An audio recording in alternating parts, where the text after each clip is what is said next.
ఎడారిలోని black మెసా అనే చిన్న పట్టణంలో ఒక పురాణం తరతరాలుగా వినిపిస్తూ వస్తుంది.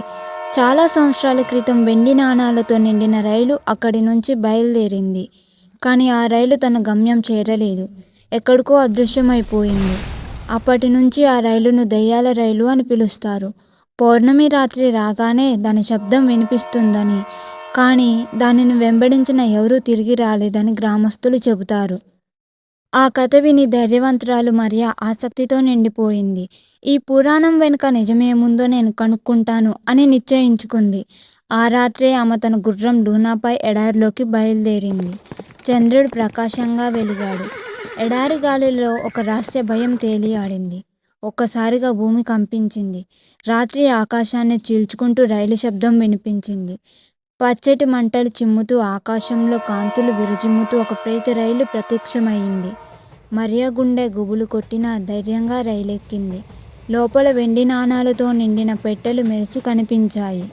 కానీ ఒక్కసారిగా నీడలు కదిలాయి. దొంగల ఆత్మలు కళ్ళల్లో అగ్నిచుక్కల్లో మెరిసేలా ప్రత్యక్షమయ్యాయి. వారిలో ఒకడు గొలుసులు గలగలలాడిస్తూ ముందుకు వచ్చి ఇలా అన్నాడు. ఈ నిధి మాది. మేము శాశ్వతంగా దీన్ని కాపాడాల్సిందే అని అన్నాడు. మరియా లాసో బిగించి ధైర్యంగా ఎదురొచ్చి చెప్పింది. నేను నిధి కోసం రాలేదు, నిజం తెలుసుకోవడానికి వచ్చాను. దొంగల ఆత్మలు విలవిలలాడుతూ చుట్టూ తిరిగాయి. రైలు మరింతగా కంపించడం మొదలైంది. అది క్రమంగా మాయమవుతున్నట్టు కనిపించింది.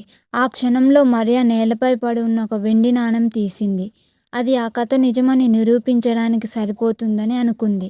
కానీ వెంటనే ప్రతిధ్వని వినిపించింది. నాణెం వదిలి వెళ్ళు, లేకపోతే ఎప్పటికీ మాతోనే ఇరుక్కుపోతావు. ధైర్యంగా మరియా రైల్లోంచి దూకి ఎడారి ఇసుకపై పడింది. ఆమె వెనక్కి చూసేసరికి రైలు పొగమంచులో కలిసిపోయింది. ఒక్కసారిగా ఎడారిలో మౌనం అలుముకుంది. మరుసటి రోజు ఉదయం మరియా పట్టణానికి తిరిగొచ్చి సలూన్ టేబుల్ మీద ఆ వెండి నాణెం పెట్టింది.